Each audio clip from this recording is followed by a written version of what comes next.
gente vai colocar logo um pouquinho aqui no Dog Park do Shurastei. Senão a gente não consegue gravar nada. Exatamente. Que ela tá puxando. Então, vamos lá colocar a Lola.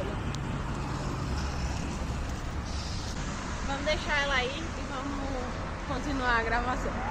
Mas é muito lindo aqui. Tem até bebedouro para os cachorros aqui.